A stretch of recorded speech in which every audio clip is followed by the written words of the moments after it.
নির্বাচন নিয়ে আসলে যদিও যাচ্ছেন খোকন ভাইরা, কিন্তু সেইটির ক্ষেত্রেও তাদের অনেক রকম রিজার্ভেশন রয়েছে। মান্না ভাই, আমরা আপনার কাছ থেকে জানতে চাইবো যে এ থেকে মানে উত্তরণের যে পরিস্থিতির কথা বলছেন, যে খোকন ভাই যে পরিস্থিতির কথা বলছেন, সেটা যদি আমরা কিছুটা সত্য ধরে নেই, মানে অতর্কিত সত্য, সেইটার থেকে উত্তরণের কোনো পথ আপনি দেখেন? অতর্কিত সত্য বলে আসলে কিছু নাই। আচ্ছা, কাজে ওখান থেকে উত্তরের কথা তো নাই। মূল বিষয়টা হচ্ছে যারা সামগ্রিক বিষয়টা নিয়ন্ত্রণ করছেন, যতক্ষণ পর্যন্ত তাদের মন পরিবর্তন না হবে, চিন্তা পরিবর্তন না হবে, অথবা তারা নিজেরা পরিবর্তন না হবেন, ততক্ষণ পর্যন্ত এই পরিস্থিতি বদলাবে বলে আমার মনে হয় না।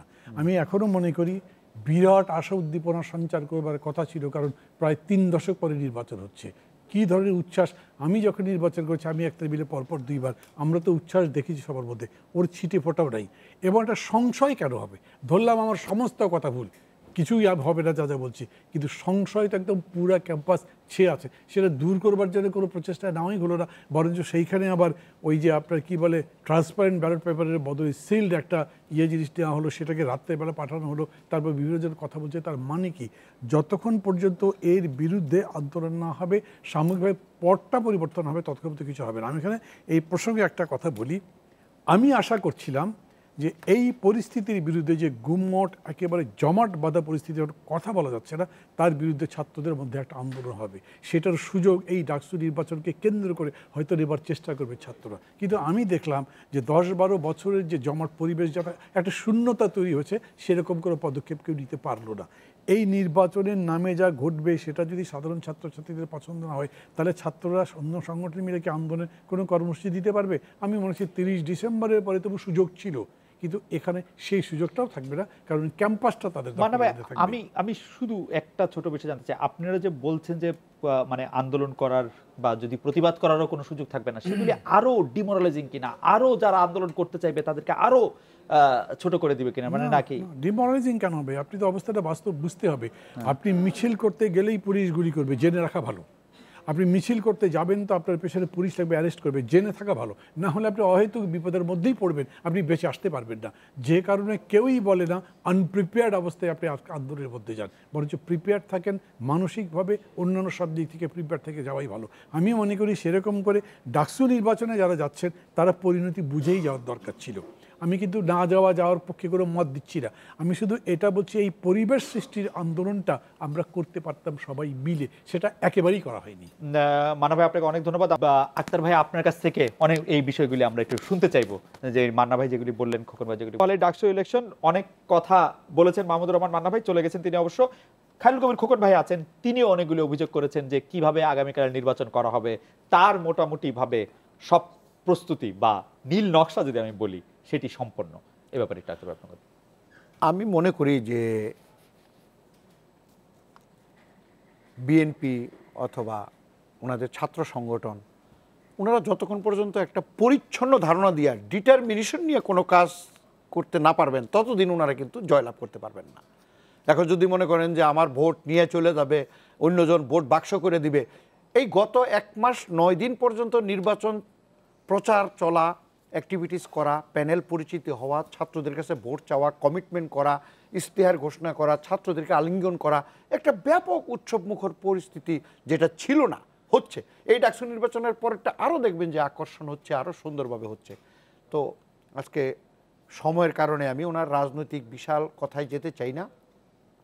এই দেশে যখন ওনাদের রাষ্ট্রপতি জিয়াউর রহমান, ওনাদের সময় আমরা ঘরোয়া রাজনীতি, কন্ট্রোল ডেমোক্রেসি, রাত্রে কারফিউ ডেমোক্রেসি, তারপরে কিভাবে স্বাধীনতা বিরোধীদেরকে পুনর্বাসিত করা, শাহ আজিজুর রহমানকে প্রধানমন্ত্রী বানানো, তারপরে আলিমকে মন্ত্রিসভায় নেওয়া, তারপরে মতিউর রহমান নিজামকে মন্ত্রিসভায় নেওয়া, মুজাহিদকে মন্ত্রিসভায় নেওয়া, এই যে ধারাবাহিক রাজনীতি থেকে বিএনপি যতক্ষণ তার রাজনৈতিক দৃষ্টিভঙ্গি পরিচ্ছন্ন না করবে, ততদিন পর্যন্ত রাজনৈতিক অঙ্গনের কনফিউশন নিয়ে কোনোদিন ভবিষ্যতে আগাইতে পারবে না। তো যাক, সেই বিতর্কটাতে আজকে যাচ্ছি না, কোনো আরেকদিন সুযোগ হইলে করব।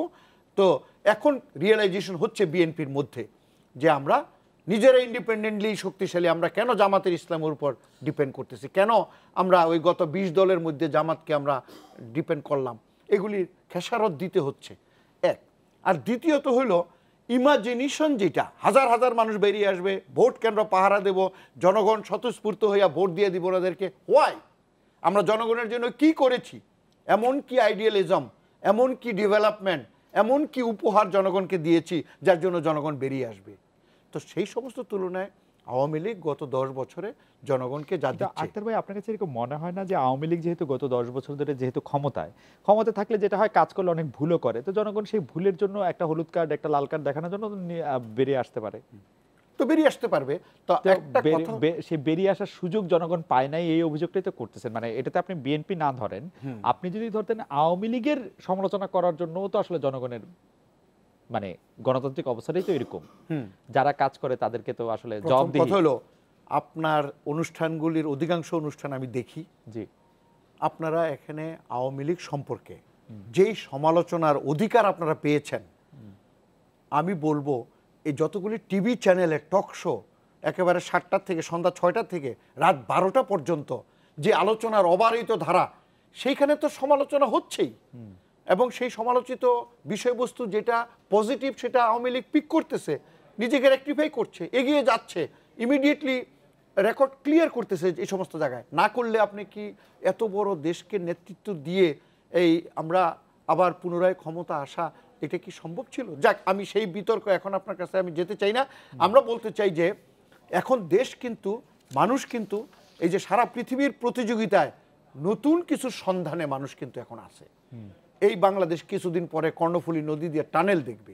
এই ঢাকা শহরের মানুষ উত্তরা থেকে আরম্ভ করে মতিঝিল পর্যন্ত মেট্রো রেলে চলবে। এই ঢাকা শহরের যোগাযোগ ব্যবস্থা উন্নত হবে। এখন কনজেশন, রাস্তাঘাটে চলতে খুব অসুবিধা, মানুষ এখন মনে করে এইটাই প্রথম সমস্যা, এইটাকে সমাধান করা উচিত। তো সেই কারণে আওয়ামী লীগ সরকার যেই সার্ভিসটা, যে ডেলিভারি দ্য গুডস যেইভাবে দিতে পারতেছে, হাতে কলমে দেখাই পারতেছে, এই জন্য আওয়ামী লীগকে মানুষ সমর্থন করছেন। আপনি সমালোচনার কথা বলছিলেন, কিন্তু গণতান্ত্রিক একটা দেশের বড় জায়গা হচ্ছে তাকে জবাবদিহি করতে হয়, যিনি ক্ষমতায় আছেন তাকে। আওয়ামী লীগের জবাবদিহিটা কি নিশ্চিত করা যাচ্ছে? যেহেতু মানে নির্বাচন নিয়ে প্রশ্ন থাকছে, এটা কি আওয়ামী লীগকে বা সরকারকে, সরকার প্রধানকে কারো কাছে জবাবদিহি করতে হচ্ছে? আমি শুধু আপনাকে শুধু 1 মিনিট একটা সময় নিয়ে আমি আজকে এইটা বলতে চাইতেছি আপনার কাছে। সেটা হলো যে এবারকার নির্বাচনের প্রাক্কালে আওয়ামী লীগ, মাননীয় প্রধানমন্ত্রী জনতার সামনে যেই ইশতেহারের বিশেষ অঙ্গীকার করেছে, সেখানে বলেছে আমার গ্রাম আমার শহর, প্রতিটি গ্রামে আধুনিক নগর, সুবিধা সম্প্রসারণ, তারুণ্যের শক্তি, দুর্নীতির বিরুদ্ধে জিরো টলারেন্স নীতি গ্রহণ করা, নারীর ক্ষমতায়ন, পুষ্টিসম্মত নিরাপদ খাদ্যের নিশ্চয়তা, সন্ত্রাস, সাম্প্রদায়িক জঙ্গিবাদ, মাদক নির্মূল, এরকমভাবে 18টা পয়েন্ট কমিটমেন্ট করেছে। এবং সেখানে জবাবদিহিতা, এবং এই যে পার্লামেন্টকে আরও জবাবদিহিতামূলক করার জন্য আপনারা ইতিমধ্যেই লক্ষ্য করছেন যে আমরা জবাবদিহিতামূলক পার্লামেন্টের প্র্যাকটিস হোক, সংসদে বিরোধী দল কথা বলুক, সংসদের সংসদ সদস্যরা কথা বলুক, সেই পরিবেশ তৈরি করার জন্য দিক নির্দেশনা এবং প্র্যাকটিক্যালি আমাদের সংসদ সেদিকে আগাচ্ছে। আচ্ছা, আরেকটা হলো, মান্না ভাই তো বলে চলে গেলেন, যেটা হলো ছাত্র রাজনীতি। ছাত্র রাজনীতির 69-এর ছাত্র রাজনীতির স্বপ্ন কেউ যদি এখন দেখে, এটা সম্ভব না এদেশে। এখনকার ছাত্রদের এই কম্পিউটার, ছাত্রদের মোবাইল টেলিফোন, এই আইটি, ছাত্ররা টেলিভিশনে আমরা দেখি এন্টারপ্রেনারশিপ, কিভাবে বর্তমানে আধুনিক ইনফরমেশন টেকনোলজিকে কাজে লাগায়া তাদের নিজস্ব চাকরির ব্যবস্থা হবে, কর্মসংস্থানের ব্যবস্থা হবে, উদ্যোগ হবে, নিজেরাই কিভাবে করবেন, হাজারো হাজারো প্রচেষ্টা দেখতেছি। কাজে এখনকার এই ঢাকা বিশ্ববিদ্যালয়ের ছাত্ররা তাদের শিক্ষার অধিকার এবং কর্মের অধিকার, এবং কিভাবে দ্রুত চাকরি জীবনে যাবে এবং একটা সুন্দর ভবিষ্যৎ নির্মাণে যারা পরিকল্পনা দিবে, তাদের সাথেই ছাত্র সমাজ